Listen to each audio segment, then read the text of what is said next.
Welcome to my YouTube channel. मैं Deepak Sharma mental health nursing subject का नया टॉपिक लेके आया हूँ, सब्सटेंस एब्यूज़। टॉपिक स्टार्ट करने से पहले एक अपडेट, नीचे दिए हुए रेड कलर के बटन को दबाकर चैनल को सब्सक्राइब करें, बेल आइकन जरूर दबाएं जिससे कि आपको नई वीडियो का नोटिफिकेशन सबसे पहले आपको मिले। So let start topic substance abuse. Substance abuse means any substance that induce pleasurable effects and leads to addiction। Substance abuse means कोई भी ऐसा सब्सटेंस जो कि पर्सन्स को प्लेजरेबल इफेक्ट दे, उसको आनंद दे और उसके आगे चल के वो उसके एडिक्ट हो जाए या उसके आदी हो जाए किसी भी एक सब्सटेंस के, तो उसको बोलते हैं हम लोग सब्सटेंस एब्यूज़। तो इसमें फर्स्टली बता के दे दूँ, जो सब्सटेंस वर्ड है उसका एग्जैक्ट मीन्स होता है कि ऐसा कोई पदार्थ जिसको खाने योग्य ना हो उसका यूज़ करना सब्सटेंस कहलाता है हिंदी में क्लियरली। तो उसका यूज़ करना बार बार या फिर उसका एडिक्ट हो जाना ना खाने वाले पदार्थ का, तो वो क्या कहलाएगा? Substance abuse. नेक्स्ट है mental and behavioural disorders due to psychoactive substance use. कोई साइकोएक्टिव सब्सटेंस जिनका यूज़ करते हैं तो उनकी वजह से मेंटल और बिहेवियरल जो प्रॉब्लम आएगी वो सब्सटेंस की लिस्ट डाउन किया हुआ है। तो फर्स्ट में है एल्कोहल में आता है बियर और वाइन्स। सेकंड ओपियोड्स, ओपियोड में opium, brown sugar, heroin, codeine, cough syrup etcetera. Cannabis में bhang, ganja, charas etcetera. Next cocaine. Next है stimulants like caffeine in tea और कॉफ़ी। जो कॉफ़ीन आता है वो चाय और कॉफ़ी में पाया जाता है, वो एक स्टिमुलेंट्स है। Next tranquilizer like sleeping pills. 7 tobacco. 8 volatile solvents like petroleum products. Petrol हो गया, पेंट्स हो गया, पॉलिसेस हो गई, ये सब क्या है? वोलेटाइल सॉल्वेंट्स हैं। पर्सन इनको क्या करता है? इनहेल करके भी अपना प्लेजरेबल इफेक्ट लेता है। और अदर्स में बहुत उसको आते हैं सब्सटेंस हैं, इनको हम लोग एनालिसिस नहीं कर सकते, उनको अदर्स कैटेगरी में रखते हैं। Usual route of administration of drug. जो सब्सटेंस हैं उनको किस तरह से लिया जाता है, उनके कॉमन रूट्स हैं। एल्कोहल ओरली लिया जाता है। ओपियोड्स ओरली और स्मोकिंग और पेंड्रल के थ्रू ले सकते हैं। कैनाबीज में स्मोकिंग और ओरली मेथड यूज किया जाता है। कोकीन के लिए इनहेल, ओरल, स्मोक तीनों तरह के मेथड यूज किए जाते हैं। वोलेटाइल सॉल्वेंट ओनली इनहेल होता है, यानी इसको सूंघ के लेते हैं। पेट्रोल का क्या होता है? कुछ लोग जो पेट्रोलियम की का हैबिट होता है वो पेट्रोल का गाड़ी का ढक्कन खोल के उसको सूंघते हैं, तो उनको क्या होता है? उससे प्लेजरेबल इफेक्ट मिलता है। फिर इस किस टाइम के बाद ये क्या करते हैं? इसके एडिक्ट हो जाते हैं आगे चल के। नेक्स्ट बेंजोडाइजीपीन्स या ट्रांसक्लोजर बोलते हैं इनको, तो उनका रूट क्या है? ओरल और पेरेंट्रल। टबैको ओरली और स्मोक के द्वारा ली जाती है। नेक्स्ट है स्पेसिफिक कंडीशंस जो कि सब्सटेंस यूज से पर्सन्स को आएगी।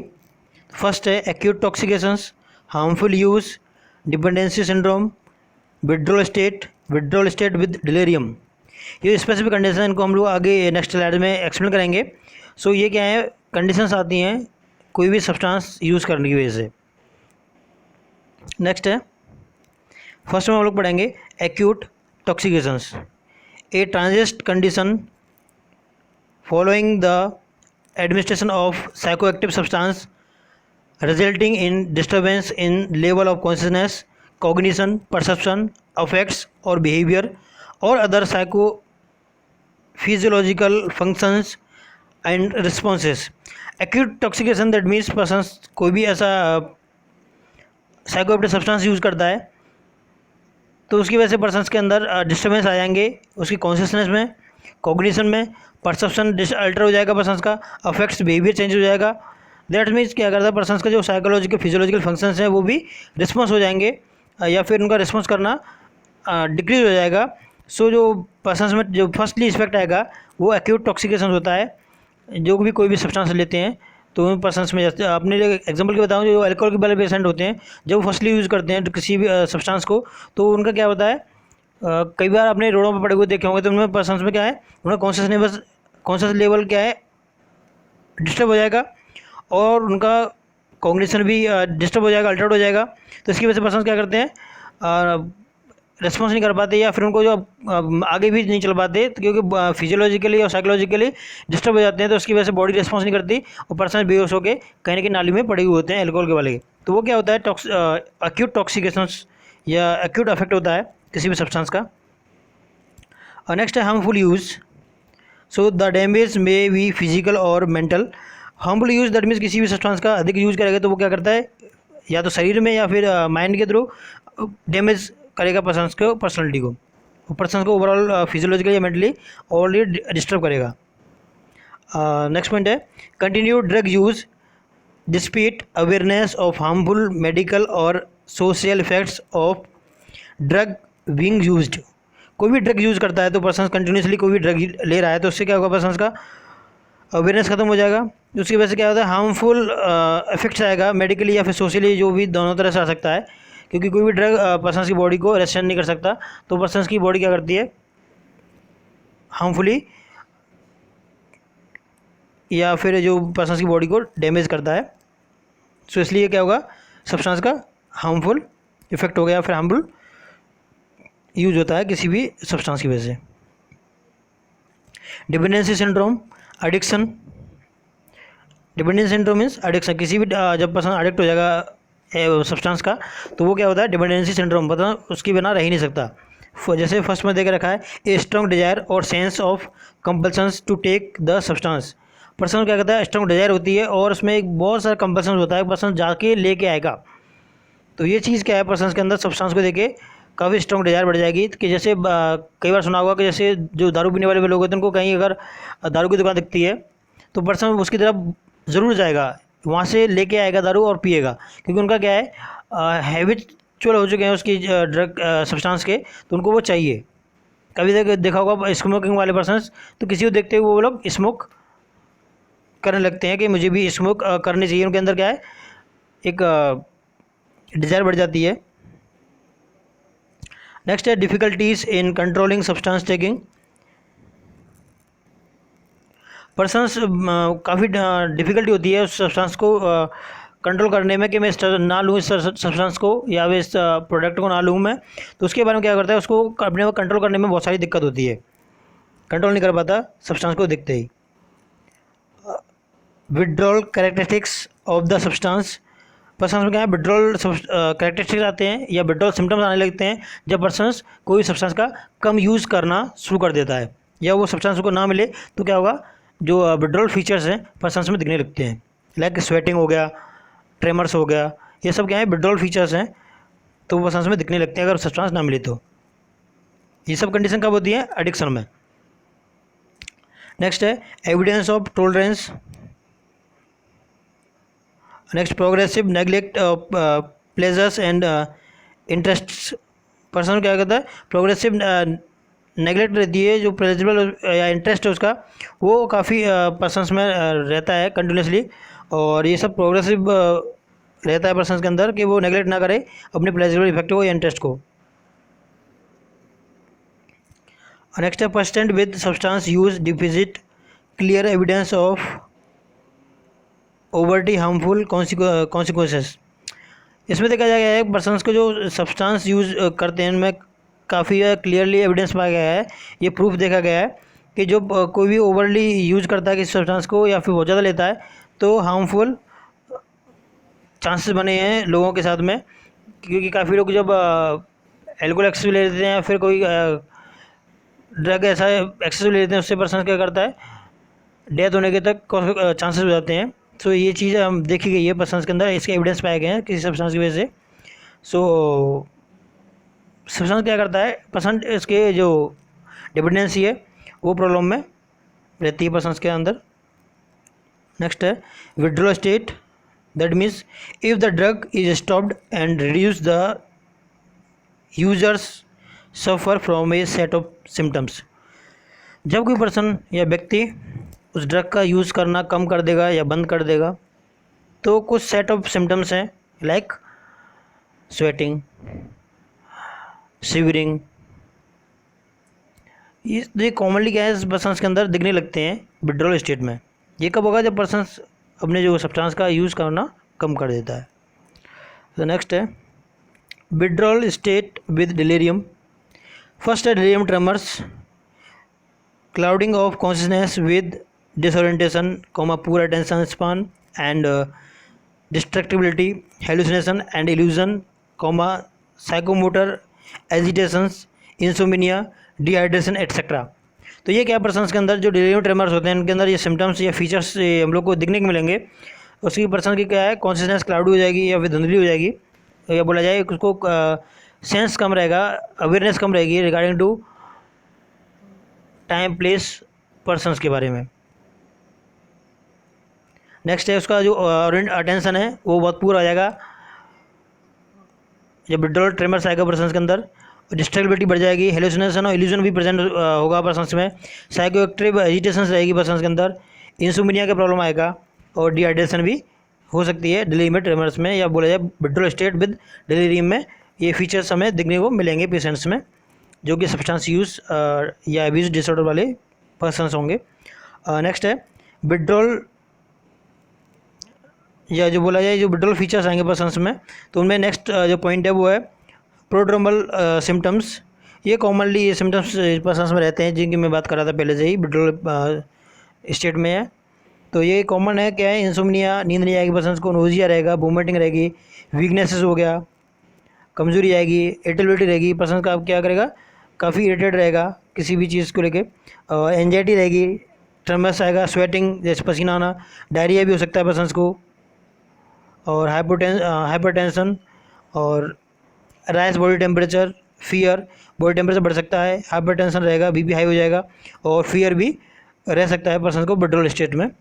सो एटसेट्रा, ये सब क्या हो गए पर्सन्स के जो कॉमनेस्ट सिम्टम्स हैं जिनको बोलते हैं प्रोड्रोमल सिम्टम्स। नेक्स्ट है aetiological factors of substance use disorder. जो कॉमनेस्ट एटियोलॉजीज हैं जिनकी वजह से पर्सन सब्सटेंस यूज़ करता है।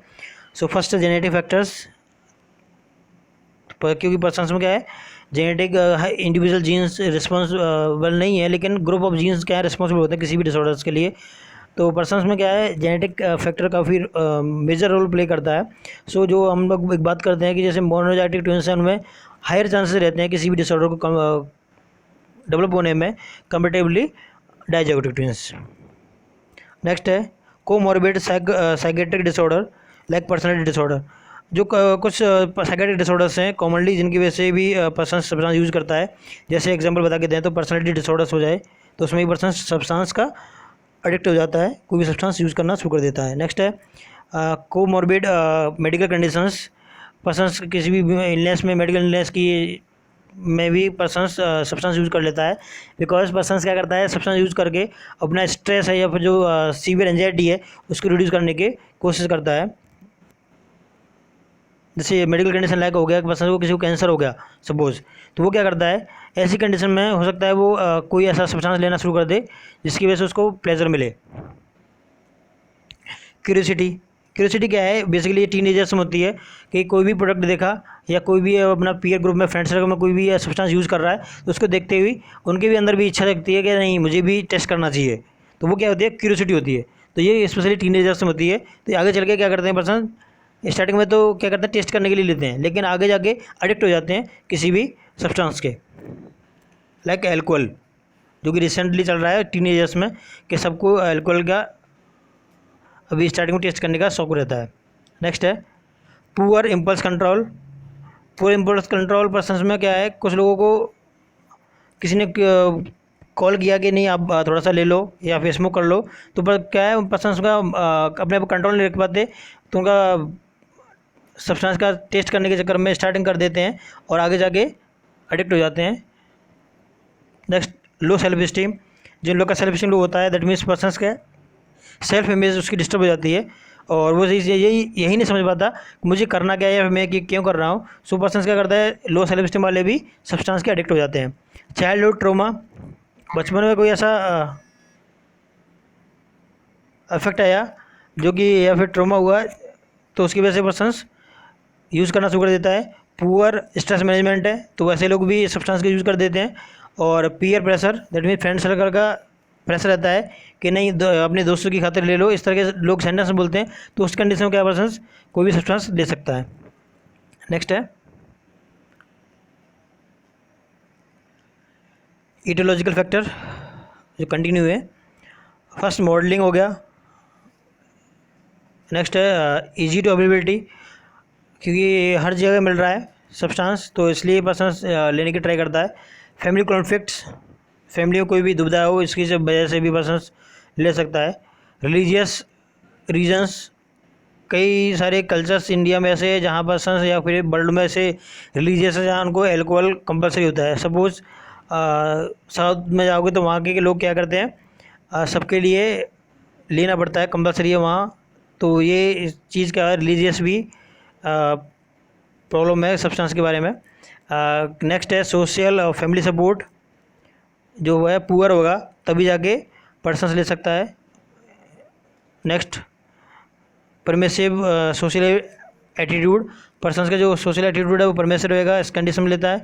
या फिर रैपिड अर्बनाइजेशन, जो शहरीकरण हो रहा है, जो शहर में लोग भाग रहे हैं, उसकी वजह से भी पर्सन सब्सटेंस यूज़ का एडिक्ट हो जा रहा है या सब्सटेंस यूज़ करना स्टार्ट कर देता है।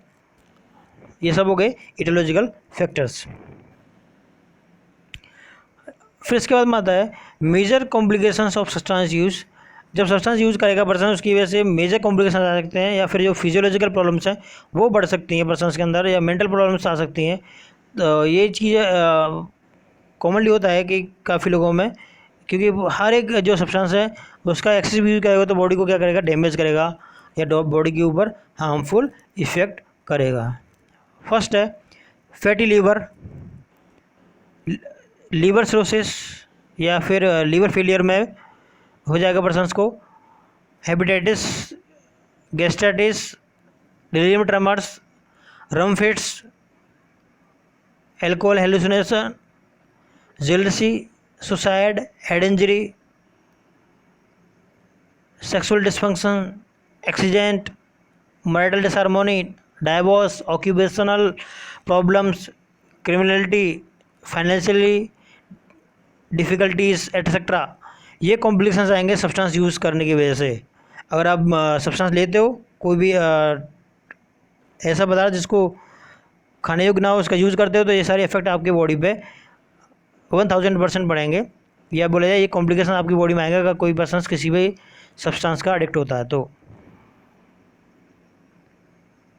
क्योंकि कई बार देखा गया है कि जो मैरिज में पॉइंट लिखा हुआ है मैरिटल डिसहार्मोनी, तो इसके काफ़ी रियल लाइफ एग्जांपल्स आपकी सोसाइटी में हुए होंगे कि दारू पीने की वजह से परिवार में काफ़ी लड़ाई झगड़े होते हैं और उसके बाद डिवोर्स हो जाता है या फिर कोई क्रिमिनल ऑफेंस भी हो सकते हैं। तो ये सारी चीज़ देखी जाती है पर्सन्स के अंदर। और जो सब्सटेंस है उसके लेने की वजह से फाइनेंशियल डिफ़िकल्टीज़ बढ़ जाती हैं, क्योंकि पैसा कहाँ से आएगा जब पर्सन एडिक्ट हो जाएगा किसी सब्सटेंस के, सोर्स ऑफ इनकम ख़त्म हो जाएगा जब, तो फिर क्या आएगा, पैसा की शॉर्टेज होगी पर्सन्स के पास। ये सब क्या है, मेजर कॉम्प्लिकेशंस हैं जो भी सब्सटेंस यूज की वजह से आते हैं पर्सन्स की लाइफ में। Substance abuse by, substance abuse क्यों होता है, इसका मेन कारण क्या है? तो फर्स्ट कारण है availability, that means easy available है इसलिए भी पर्सन सब्सटेंस ले लेता है। सोशल नॉर्म्स हैं, जहाँ सोशल नॉर्म्स हैं वहाँ पर्सन लेना शुरू कर देता है। जेनेटिक एस्पेक्ट्स हैं, क्योंकि फैमिली में कोई ना कोई ले रहा है, यूज़ कर रहा है, तो उसकी वजह से, या फिर जो पर्सन्स की लाइफ में ऐसा इन्वायरमेंट मिलता है तो वहाँ जाके पर्सन क्या करता है, सब्सटेंस यूज़ कर लेता है। पर्सनैलिटी एस्पेक्ट्स हो गया, किसी की पर्सनैलिटी के ऊपर डिपेंड करता है कि या फिर उसमें कोई पर्सनैलिटी डिसऑर्डर्स है, ऐसी कंडीशन में ले लेता है। फिर नेक्स्ट है इंटरपर्सनल रिलेशनशिप, जो IPR का प्रॉब्लम रहता है पर्सन्स के अंदर, या फिर कॉन्फ्लिक्ट कंडीशन वाले पर्सन रहते हैं वो भी ले लेते हैं, सब्सटेंस यूज़ करते हैं। नेक्स्ट है डेली हेसलेस, तो ऐसे पर्सन्स भी लाइफ इवेंट्स, उस लाइफ इवेंट्स ऐसे भी होते हैं जिसकी वजह से पर्सन सब्सटेंस यूज़ कर देता है। जैसे किसी का लव्ड वन पर्सन डैमेज हो गया या फिर उसका डेथ हो गया, तो क्या करेगा पर्सन, उसमें कंडीशन में यूज़ करना शुरू कर देता है कोई भी सब्सटेंस। नेक्स्ट है treatment, the aim of substance abuse treatment is the help the drug abuser to stop the use of specific drugs. जो ट्रीटमेंट के मेन गोल है तो वो है पर्सन जो स्पेसिफिक ड्रग ले रहा है वो कैसे भी करके बंद हो, जो एब्यूज़र है उसको हेल्प मिले कि वो उसका जो ड्रग है वो बंद हो। तो उसके लिए फर्स्ट मेथड यूज़ किया गया है detoxification. It's refers to the progress of stopping the drug of abuse and living through the withdrawal symptoms. Basically जो डिटॉक्सिफिकेशन है उसमें पर्सन स्टॉप करना चाहता है या स्टॉप करवाते हैं कोई भी ड्रग को जिसका एब्यूज़ हो रहा है, और पर्सन्स को हैबिट डालते हैं अपने विड्रॉल सिम्टम्स के साथ में। तो उससे क्या होगा, पर्सन्स का हैबिट डेवलप हो जाएगी कुछ टाइम के बाद में। आपने देखा होगा कई जगह लिखा हुआ देखा है नशा मुक्ति केंद्र, तो वहाँ सबसे पहला बेहतर क्या होता है डिटॉक्सिफिकेशन। वहाँ जो ड्रग है उसको छुड़वाते हैं, और पर्सन्स को जब कुछ टाइम दिक्कत रहती है, जो विड्रॉल फीचर्स हैं लिमिटेड टाइम तक रहते हैं, तो उसको पर्सन्स को जो अवेलेबिलिटी है ड्रग्स की वो नहीं मिलेगी या सब्सटेंस की अवेलेबिलिटी है वो नहीं होगी, तो क्या करेगा पर्सन्स अपने जो विड्रॉल सिम्टम्स के साथ में रहना सीख जाएगा, और फिर आगे जाके वो विड्रॉल सिम्टम्स रिड्यूस हो जाएंगे। नेक्स्ट है relapse prevention, that means planning for implementation A comprehensive program to ensure that after completing the detoxification the person does not go back to using the specific drugs even in future. For example, medical, psychological and social rehabilitation. अब क्या करना पड़ता है, relapse prevention में क्या होगा, person को हमने डिटॉक्सिफिकेशन तो कर दिया, पर्सन कुछ टाइम तक नहीं लिया, लेकिन आगे जाके ना ले लाइफ में या उसके फ्रेंड सर्कल जाके उसको फोर्सफुली करें तो वो चीज़ ना हो, तो उसके लिए हमें रिलैप्स प्रिवेंशन का यूज़ करना पड़ेगा। हमें प्लानिंग करनी पड़ेगी और इम्प्लीमेंट करना पड़ेगा ऐसे प्रोग्राम्स का जिसकी वजह से पर्सन्स को दोबारा से स्टार्ट ना करे, अपने फ्यूचर में कभी भी इसको ड्रग को स्टार्ट ना कर दे। तो उसके लिए क्या करना पड़ेगा, मेडिकल भी, साइकोलॉजिकली और सोशली रिहैब करना पड़ेगा पर्सन्स को, इसके बोल सकते हैं हम लोग रिलैप्स प्रिवेंशन के नाम से जानते हैं। ये दो मेथड्स हैं जो कि पर्सन्स को स्टॉप करा सकते हैं स्पेसिफिकली, और अदर्स भी है treatment modalities like motivations. Motivation में क्या करेंगे, एम्पैथी डेवलप करेंगे, एजुकेशन देंगे और इनक्रेज करेंगे पर्सन्स को कि आप सब्सटेंस यूज़ ना करो। नेक्स्ट है बिहेवियर थेरेपी। सो बिहेवियर थेरेपी में कॉमनली अवर्सन थेरेपी यूज़ करते हैं, रिलैक्सेंट ट्रेनिंग दे सकते हैं और सेल्फ कंट्रोलिंग स्किल्स डेवलप कर सकते हैं, क्योंकि पर्सन्स में क्या होता है पूरे इम्पल्स कंट्रोल होता है, तो उसके लिए हम लोग सेल्फ कंट्रोलिंग स्किल्स डेवलप करें पर्सन्स के अंदर, जैसे कि पर्सन जो ड्रग को देखते ही या फिर अपने अल्कोहल को या फिर कोई भी सब्सटेंस है उसको देखने के बाद ही उसको टच ना करें, इसको यूज़ ना करें। और पॉजिटिव रीइंफोर्समेंट एक्सेट्रा, तो पॉजिटिव रीइंफोर्समेंट भी देना पड़ेगा पर्सन्स को जिससे कि वो बिहेवियर उसका मॉडिफाई हो और बिहेवियर उसका जो एडिक्टिव हुआ है वो फिर अच्छे से पर्सन्स का लाइफ रूटीन चल पाए। और नेक्स्ट आएगा सपोर्टिव साइकोथेरेपी। तो इसमें पर क्या करते हैं, पर्सन्स को काफ़ी हेल्पफुल नेचर से काम करना पड़ता है और पर्सन्स को हेल्प करते हैं कि पर्सन्स एनी हाउ अपने जो सब्सटेंस को छोड़ सके। ग्रुप थेरेपी में क्या होता है 8 to 10 मेंबर्स होते हैं, उनके साथ में क्या करते हैं अपनी पर्सनल एक्सपीरियंसेस, लाइफ के एक्सपीरियंस शेयर करते हैं, जिससे कि अदर पर्सन इन्फ्लुएंस होते हैं या फिर अदर पर्सन हमारी प्रॉब्लम को सॉल्यूशन देते हैं कि आप ऐसा करिए, तो उससे क्या हो सकता है कि जो पर्सन्स को किसी भी ड्रग का एडिक्ट है तो वो छूट सकती है। फैमिली थेरेपी, तो फैमिली थेरेपी में दैट मीन्स जो फैमिली मेम्बर्स हैं उनको साथ में लेके पर्सन्स को ये थेरेपी दी जाती है और फैमिली मेम्बर्स को टीच किया जाता है रिगार्डिंग टू पर्सन्स को कैसे रखना है या फिर इसको जो स्ट्रेसफुल इन्वायरमेंट है उससे दूर रखो, तो उस तरह की ट्रेनिंग दी जाती है फैमिली मेम्बर्स को और पूरी ओवरऑल फैमिली को। और नेक्स्ट है सेल्फ हेल्प ग्रुप। तो ओवरऑल इंडिया या वर्ल्ड में बहुत सारे सेल्फ हेल्प ग्रुप हैं, तो एक कॉमन नेम याद आ रहा है, इसको बोलते हैं AA यानी अल्कोहल एनोनिमस। ये सेल्फ हेल्प ग्रुप है, तो इसमें पर्सन्स को क्या है काफ़ी सारे NGOs भी चल रहे हैं, तो पर्सन्स के लिए ऐसी सारी कम्युनिटीज़ हैं डेवलप जहाँ पर्सन्स को डी एडिक्शन किया जाता है। तो ये सारी ट्रीटमेंट फैसिलिटीज़ हैं जो कि हम लोग यूज़ कर सकते हैं सब्सटेंस एब्यूज वाले पर्सन्स को ट्रीट करने के लिए। Thank you so much. आपको वीडियो अच्छा लगा हो तो इसको लाइक कमेंट शेयर ज़रूर करें और नीचे दिए हुए रेड कलर के बटन को दबाकर चैनल को सब्सक्राइब करें, बेल आइकन ज़रूर दबाएं। Thank you so much.